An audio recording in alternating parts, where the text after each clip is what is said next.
오늘 본문은 바울 개인의 어떻게 보면 그 편치 않는 그 복잡한 감정까지도 하나님께서 다 받아주시며 하나님의 뜻을 전하는 하나님의 계시의 말씀으로 사용하는 것을 볼 수 있습니다.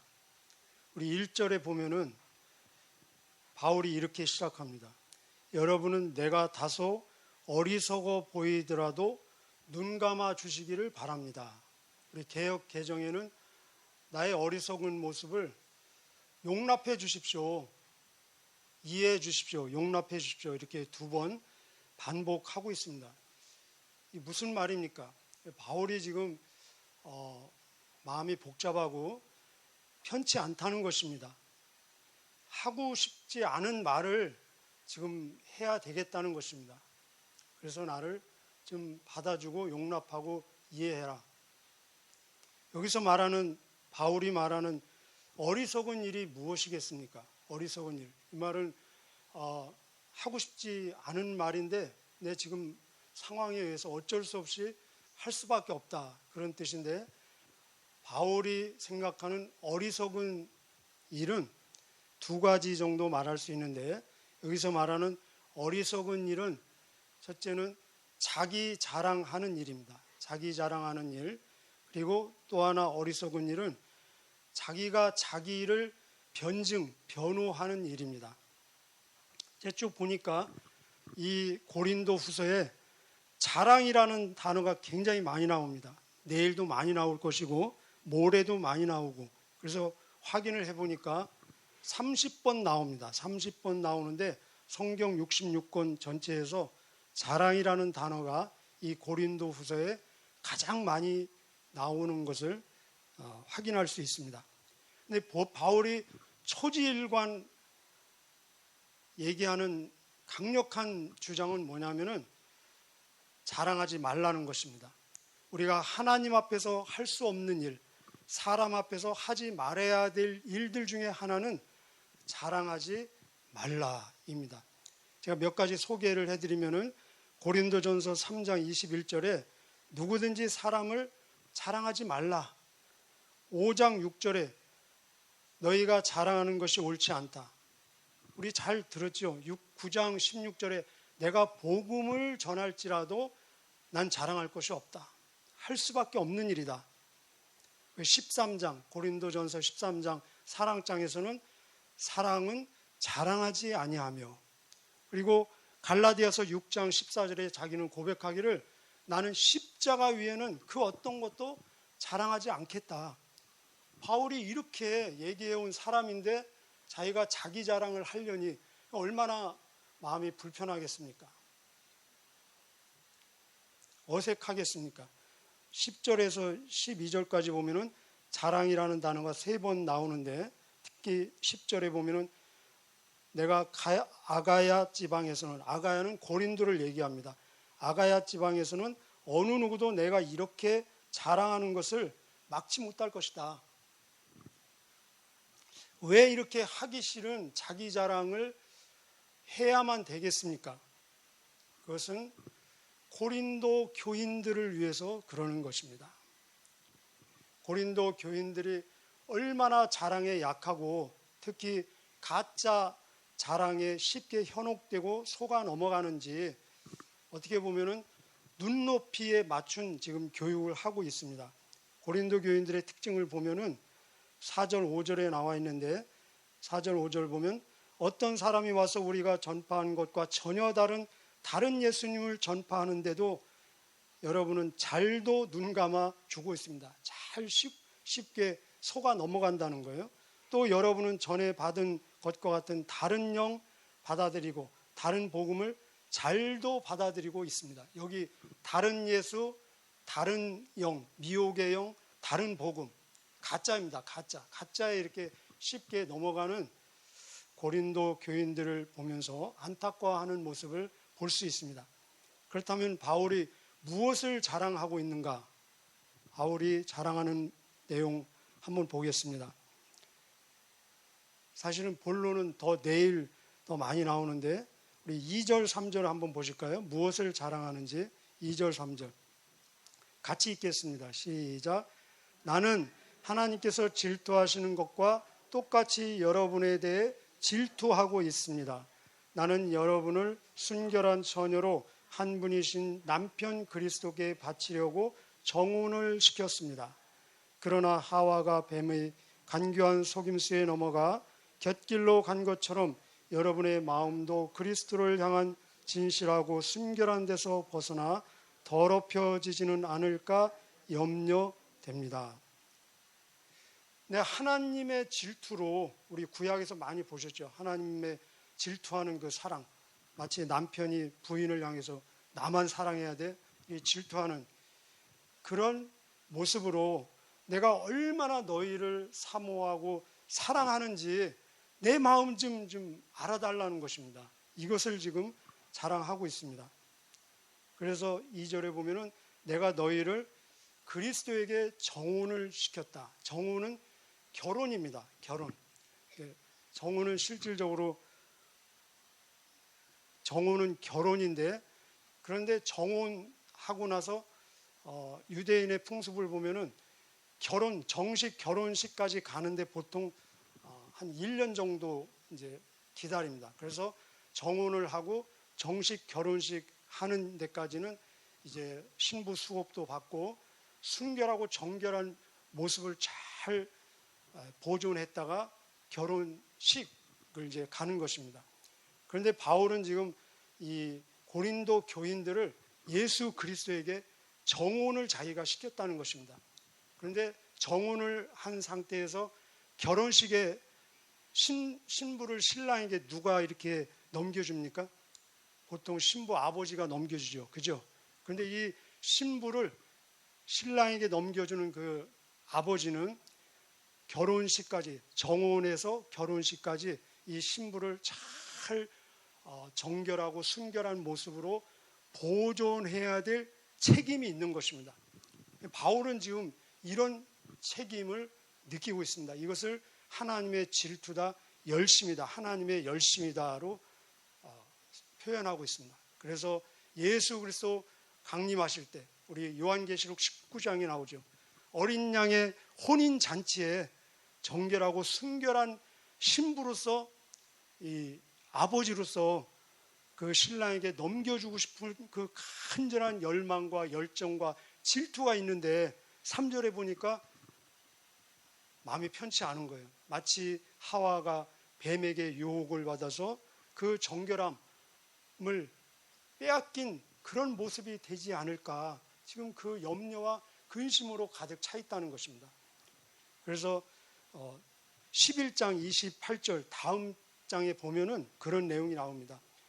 11장 28절에 보면은 나는 날마다 모든 교회들에 대한 염려로 마음이 짓눌려 있습니다. 마치 우리가 사랑하는 자녀가 잘 돼야 되는데 잘못되면 안 되는데 하는 그 염려와 근심으로 막 마음이 항상 이렇게 눌려 있는 것처럼 바울의 마음이 지금 그렇다는 것입니다. 지금 이것을 자랑하고 있습니다.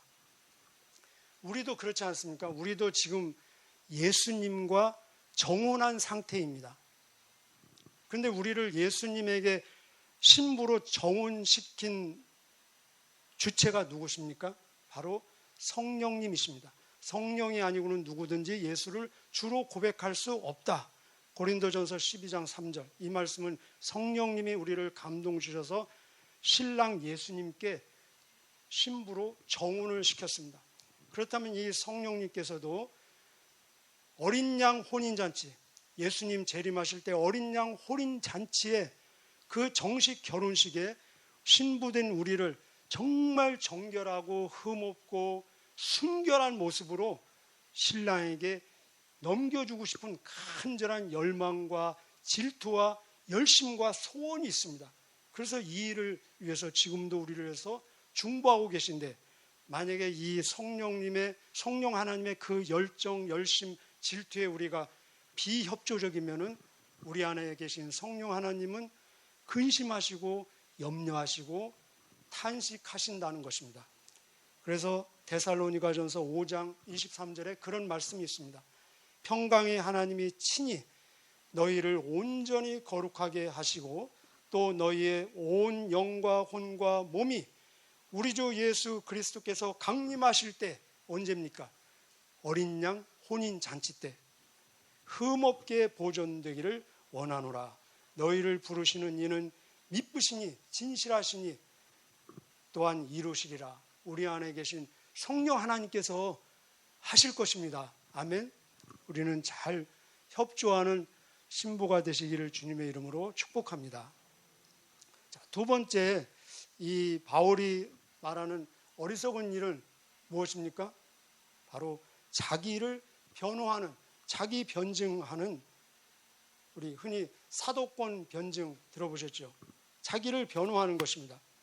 우리가 아는 대로 바울은 하나님의 은혜의 복음 증거하는 일을 마치려 하면은 자기의 생명까지도 귀한 것으로 여기지 않는다 고백했습니다. 그리고 다른 데서 보면은 나는 죄인 중에 괴수다, 이렇게 자기를 낮추고 겸손한 모습으로 복음을 위해서 모든 것을 다 기꺼이 포기했다고 고백했습니다. 그것이 바울의 진심입니다. 그렇다면 무엇이 아쉬워서, 무슨 미련이 있어서 이렇게 자기를 지금 막 변호하고 난 진짜 사도다. 한번 5절 한번 보실까요? 5절. 5절에 나는 나 자신이 가장 위대한 사도들보다 뒤지지 않는다고 생각한다. 지금 자기의 사도권을 이렇게 막 자기가 변호하는 것입니다. 불편하지만, 하기 싫지만 그렇게 하는 것입니다.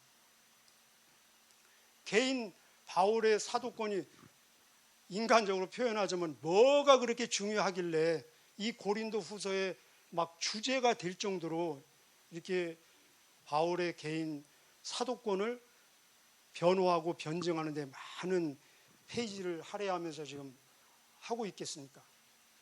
지금 이때 상황이 어떻습니까? 아직 성경이 완성되지 않은 때입니다. 그리고 예수님의 교회들은 막 세워지기 시작하는 때입니다.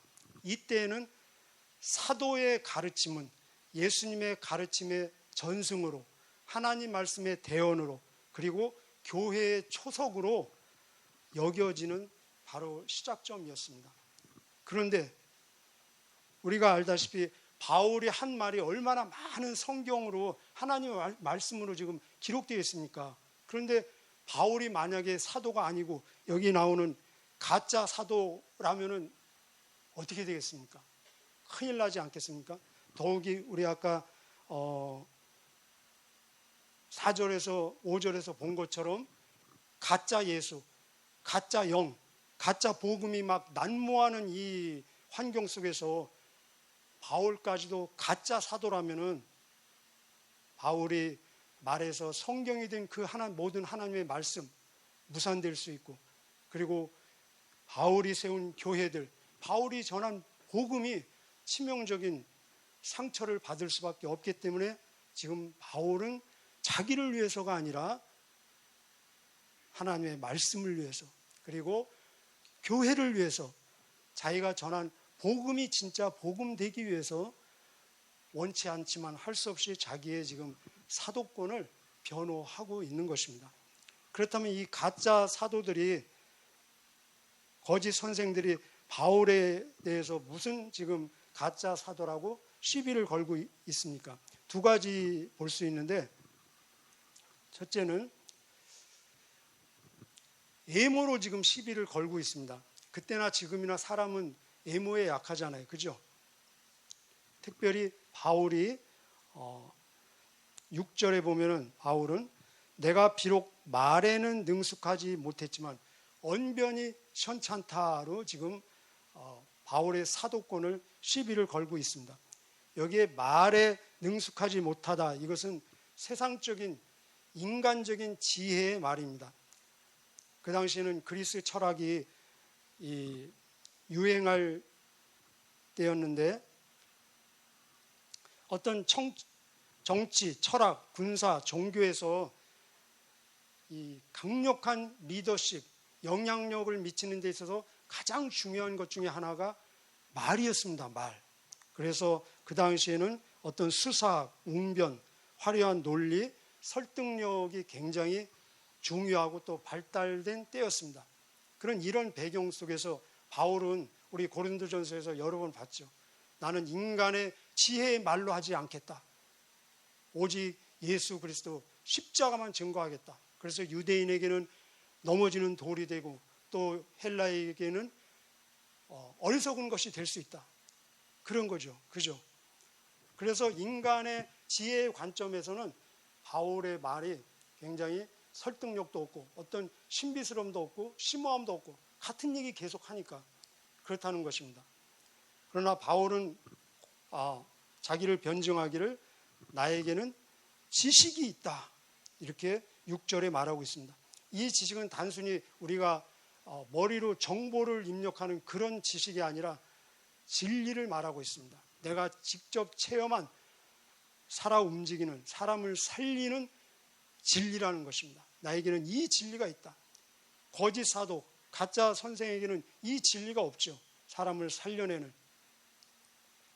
두 번째 바울에게 또 시비 거는 내용은 뭐냐면은 우리 7절 한번 읽어보실까요? 7절 시작.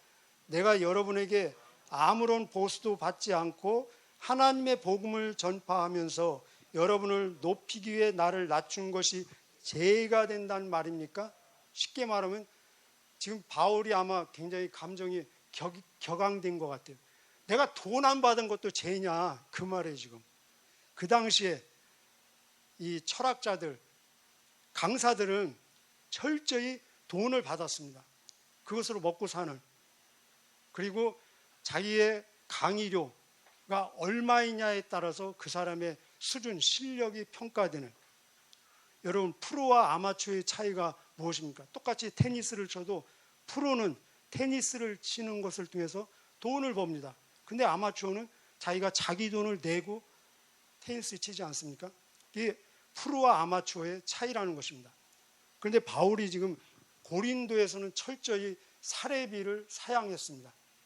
근데 이걸 가지고 시비를 거는 거예요. 네가 돈을 받지도 못하면서 이렇게 그들이 볼 때는 설교도 강의 아닙니까? 그래서 돈도 못 받고 하는 것은 네가 자격이 없는 것을 증거하는 것이다. 너는 프로가 아니고 아마추어이다. 지금 이렇게 시비를 걸고 있는데 여기에 대해서 바울의 자기 변증은 뭐냐? 그 밑에 9절 밑에 내려가 보면은 내가 마게도니아에서 온 성도들에게는 사례비를 받았다. 이렇게 얘기하고 있습니다. 여기 특히 마게도니아는 우리가 빌립보, 데살로니가 그런 데 생각하시면 되겠습니다. 이 8장 2절에 보면은 마게도니아의 성도들은 아주 어렵고 혹독한 가난 속에서도 자발적으로 성심을 다해서 헌금하는 것을 볼 수 있습니다. 그리고 또 바울에 대해서 거짓 사도라는 적어도 어떤 드러나는 시비가 없었습니다. 그래서 바울은 기꺼이 받았습니다. 그런데 고린도에서는 왜 안 받았느냐? 일단 고린도에서 보면은 사도행전에 보면은 고린도에서 아굴라와 브리스길라와 함께 천막을 만드는 이런 일도 같이 겸한 것을 볼 수 있습니다.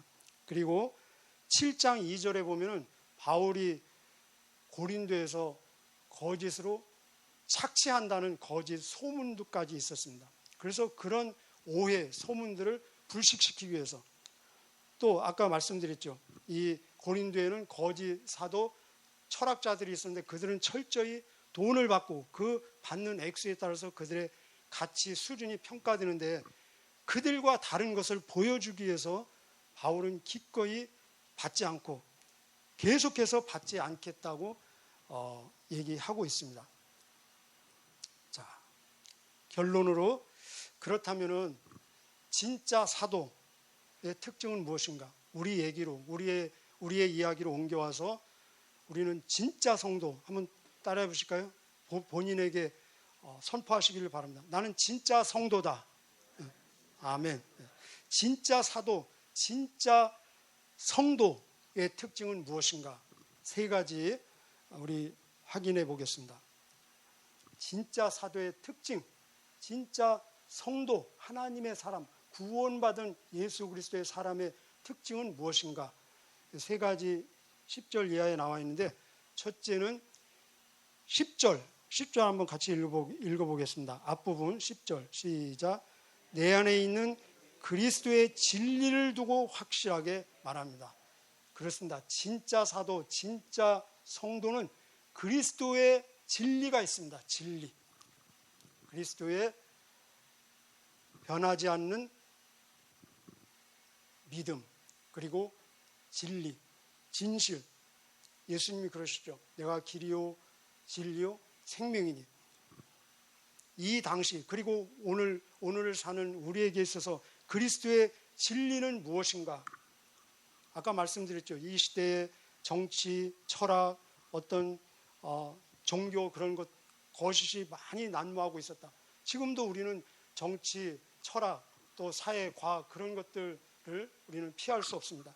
그러나 그리스도의 진리를 가지고 있는 사람은 정치가의 그 어떤 정치가들이 얼마나 많은 공약을 합니까? 얼마나 많은 약속을 합니까? 내가 이렇게 되면 내가 여러분을 잘 살게 해주겠다. 이렇게 하겠다. 많은 공약을 하고 어떤 웅변을 해도 그리스도의 진리를 붙잡고 있는 우리의 믿음은 무엇인가? 세상을 주관하고 역사를 다스리시는 분은 하나님이시고 우리가 줄여서 생사화복을 주관하시는 하나님 그러지 않습니까? 사람을 낮추게도 하시고 높이게도 하시고 부하게도 하시고 가난하게도 하시고 살리기도 하시고 죽이기도 하시는 분은 오직 하나님이라는 것 여러분 믿으시죠? 믿습니까? 이것이 바로 우리가 붙잡고 있는 그리스도의 진리라는 것입니다. 어떤 철학자의 달변, 어떤 철학자의 오묘한 설득이 있어도 어떤 철학자가 인간은 어디에서 왔고 인간은 무슨 존재고 아무리 어떤 달콤한 심오해 보이는 이야기를 해도 이 진리를 붙잡고 있는 우리가 믿는 진리는 무엇입니까? 인간은 하나님의 형상대로 지음을 받았습니다. 그러나 모든 인간은 다 죄인입니다. 흙에서 와서 흙으로 돌아갈 수밖에 없는 죄인이라는 것입니다. 어떤 과학자가 어떤 논리를 피고 어떤 이해를 말해도 우리가 믿는 진리는 모든 우주는 하나님이 창조하셨고 모든 과학의 원리는 하나님이 이미 결정하셨는데 우리 인간은 그것을 발견하는 것뿐입니다. 끝으로 그리스도의 진리는 어떤 종교가 어떤 심오한 가르침을 한다 하더라도 우리가 믿는 진리는 무엇입니까? 오직 길이 되시고 진리 되시고 생명 되시고 부활 되시는 분은 오직 예수 그리스도. 제사함과 구원은 오직 예수 안에서만 발견되어지고 예수 위에는 그 어떤 가르침 속에서도 어떤 종교에서도 제사함과 구원이 없다고 믿는 것이 우리가 믿는 그리스도의 진리 아니겠습니까? 두 번째, 진짜 사도, 진짜 성도의 특징은 무엇이냐? 바로 영혼에 대한 사랑이라는 것입니다. 우리 11절 한번 보실까요? 11절 같이 읽겠습니다. 시작. 내가 왜 그랬겠습니까? 내가 여러분을 사랑하지 않기 때문에 그랬단 말입니까? 내가 여러분을 사랑하고 있다는 것은 하나님이 아십니다. 이 얼마나 엄청난 선언 아니겠습니까? 이게 지금 자기 자랑이죠. 거룩한 자기 자랑입니다. 하나님이 보증을 쓰신다. 저는 감히 이렇게 말 못할 것 같은데 여러분은 내가 영혼을 정말 얼마나 진심으로 사랑하는지 하나님이 보증이시다라고 고백하실 수 있기를 축복합니다. 아멘. 그러죠. 그렇습니다. 이 영혼에 대한 사랑, 거짓에는 사랑이 없습니다. 거짓과 사랑은 공존할 수 없습니다. 우리 고린도전서 13장 사랑의 특징 중에 하나가 무엇이었습니까? 사랑은 진리와 함께 기뻐하고 진리 안에 있는 자는 반드시 하나님을 향한 하나님의 형상을 닮은 영혼에 대한 구원을 향한 사랑이 있다는 것입니다. 끝으로 세 번째, 진짜 사도, 진짜 성도의 특징은 무엇이냐? 여러분, 가짜와 진짜를 구별하는 결정적인 때는 언제이겠습니까? 가짜를 우리가 사입이라고 합니다. 가짜를 구분하는 것이 왜 어렵습니까? 진짜와 비슷하기 때문에 많은 부분이 비슷합니다. 그러나 다는 똑같지 않습니다. 많은 기간 동안 비슷합니다. 그러나 끝까지 똑같지는 않습니다. 바로 이 진짜는 일괄성이 있다는 것입니다. 지속성이 있다는 것입니다. 그리고 결국은 열매로 입증된다는 것입니다. 우리 9절 중간 부분부터 내가 부족한 것을 마게도냐에서 온 성도들이 채워주었습니다. 나는 모든 경우에서 여러분에게 짐을 지지 않았고, 같이 읽어볼까요? 그 다음부터 앞으로도 계속 그럴 것입니다. 이 바울의 지속성, 일괄성을 지금 선언하는 것입니다. 그리고 12절 한번 같이 읽어보실까요? 12절 첫 부분 힘을 주어서 12절 시작. 나는 지금까지 해온 대로 계속할 것입니다. 일괄성, 지속성. 자, 그리고 15절 끝에 15절 같이 읽겠습니다. 시작. 그러므로 사탄의 일꾼들이 의의 일꾼으로 가장한다고 해서 크게 놀랄 것은 없습니다. 그들의 운명은 자기들이 행한 일에 따라 결정될 것입니다. 결국은 열매가 말한다, 그 말입니다. 결국은 열매가 말한다. 예수님이 마태복음 말세의 징조 말씀하시면서 24장에 끝까지 견디는 자는 구원을 받으리라. 이 말은 내가 지금 구원 받은지 안 받은지 아무도 모른다, 죽어봐야 안다, 그 말이 아닙니다. 진짜 구원 받은 자는, 내가 받은 구원이 진짜라면 끝까지 가게 돼 있다는 것입니다. 진짜와 가짜의 결정적인 차이는, 진짜는 끝까지 가게 돼 있습니다. 가짜는 아무리 진짜처럼 보여도 끝까지 갈 수 없다는 것입니다. 우리에게 이런 진짜 진리, 진짜 구원으로 하나님 앞에 서는 그 순간까지 끝까지 일괄적으로 지속적으로 달려가는 저와 여러분 되시기를 주님의 이름으로 축복합니다. 그래서 저와 여러분이 하나님 앞에서 진짜로 인정받는, 진짜임이 입증되어지는 하나님의 아들, 딸들 되시기를 축복합니다. 기도하시겠습니다.